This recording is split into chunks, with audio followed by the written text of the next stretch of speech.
Hi, my name is Tsuchiya Theiler, and I will be discussing my ski resort schema.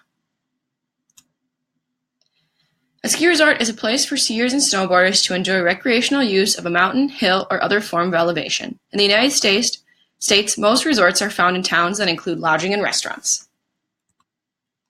The purpose of this domain is to help skiers and snowboarders choose a resort for recreational use appropriate for their skill level and other desired characteristics in the United States.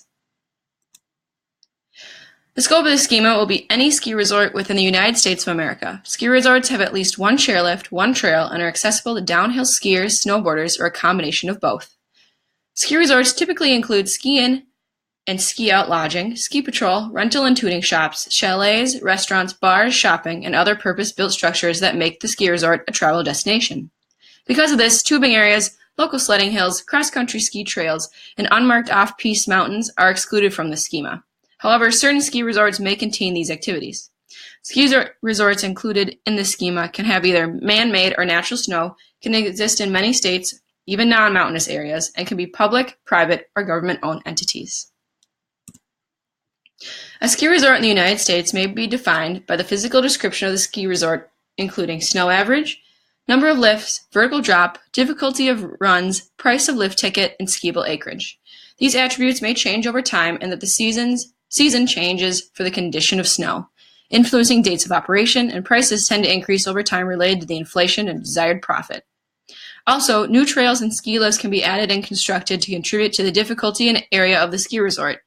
The physical location, peak elevation, and the average snowfall do not materially change over time as they are geographically and geologically related.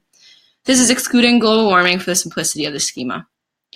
A tubing hill cannot be a ski resort because there's a lack of chairlifts, ski patrol, and the ability for patrons to use downhill skis or a snowboard. Ski resorts significantly vary in skiable acreage, cost, amenities, history, difficulty, and location.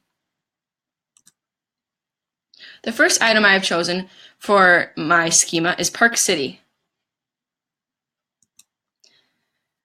As I said, the name of the ski resort is Park City. It is located in the state of Utah. If you were to do a Google search, you would find that the postal address is in the city of Park City. In Park City, the average snowfall is 355 inches per year. According to my schema, if there is snowfall between 399 and 200 inches per year, then it is an average snowfall. The vertical drop is 3,200 feet, and the skiable acreage is 7,300 acres. There are 41 chairlifts in count. Vail Resorts is a publicly owned company and is traded on the stock market, so that makes it a public entity. The total runs are 324 runs, and of those runs, 30% is Black Diamond. According to my schema, if the highest percent of runs are Black Diamond, then it is called difficult, labeled difficult. The opening day of this calendar year in 2018 for Park City is the 17th of November. According to my schema, any resort that opens after November 10th is considered a late opening date of operation. And last, the price. The price of a one-day lift ticket at Park City is $145. According to my schema, if the price is between $100 and $149 average, if it's over $150, it's expensive, and it's under $99, it is cheap. The second item chosen for my schema is Keystone. As I said, the name of this resort is Keystone. Keystone is located in the state of Colorado, and once again, if you looked at a Google search, it would be in the city of Keystone. The average snowfall in Keystone is 230 inches per year, which, just like Park City, lies between the 399 and 200 inches per year, which makes it average. The vertical drop is 3,128 feet, and the skiable acreage is 3,148 acres. There are 20 ski lifts in count. Also, the Keystone is also owned by Vail, so it's once again a publicly traded company. Total runs is 135, and the highest percentage is Blue Square with 43%, which, according to my schema, if the highest percent of runs are blue square, then it is an intermediate difficulty. The opening day of Keystone is November 9th, which is on time. And as I said before, if it opens before the 1st, it is early, and after November 10th is late. The price of a one-day lift ticket at Keystone is $112. This is once again average because it goes between $100 and $149. The third item that I've chosen for my schema is Jackson Hole.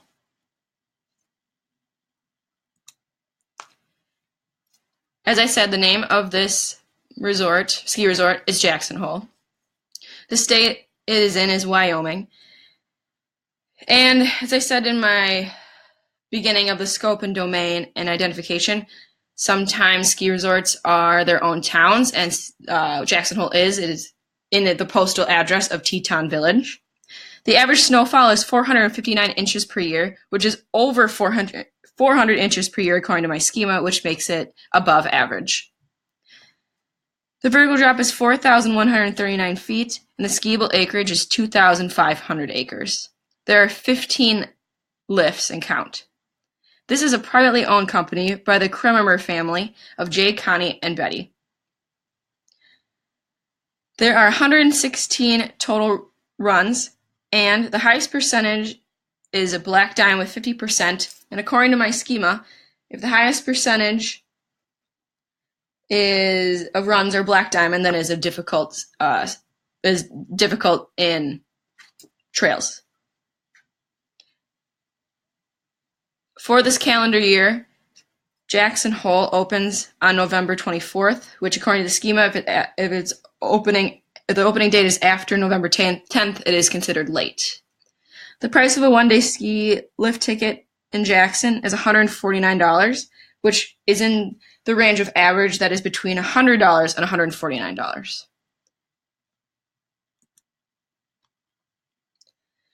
My fourth item for my schema is Killington. As I said, the name of this resort is Killington. It resides in the state of Vermont, and it is in the postal address of Killington. The average snowfall per year in Killington is 250 inches per year, which once again resides between 399 and 200 inches per year, so it is average. The vertical drop is 3,500 feet, and the skiable acreage is 1,509 acres. There are 23 ski lifts and count. Killington is a privately owned company, just like Jackson Hole. It is owned by Powder Corporation and the SPN Land Company. The total runs are 155. The highest percentage of difficulty is black diamond with 24%. And once again, according to the schema, if the highest percent of runs are black diamond, then it is difficult. Killington actually opened last Saturday, and so they have an opening date before November 1st. So according to the schema, if it's opening before November 1st, it is an early opening day of operation. The price of a one-day lift ticket is $119, which once again, according to the schema, if it's between $100 and $149, it is considered average. The last resort, the fifth resort for my schema is Afton Alps. As you can tell, Afton Alps is tiny compared to the other ones, and as a Minnesota resident, I guess we are proud that we have Afton because it is a Vail owned resort, which I'll explain in the schema.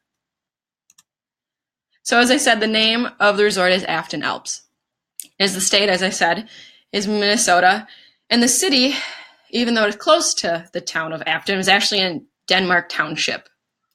Not surprisingly, the average snowfall at Afton Alps, the ski resort, is 60 inches per year. And according to my schema, if the snowfall is under 199 inches per year, then it is below average.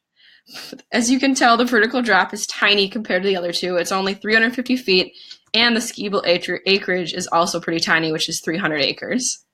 There are 18 ski lifts and count. As I said, this is Vail owns Afton now. Vail has owned Afton since 2012, which is once again a publicly traded company. There are 50 runs in total. The highest percentage is Blue Square, so something different than our other ski resorts. And according to my schema, if the highest percent are blue squares, then is intermediate in difficulty. Afton Alps is projected to open November 27th, which is, according to my schema, anything after November 10th is considered late. And the price of a one-day lift ticket for Afton is $50, which, according to my schema, if anything under $99 is considered cheap. So, as you can tell, Afton is very different compared to the other ski resorts. Thank you for watching!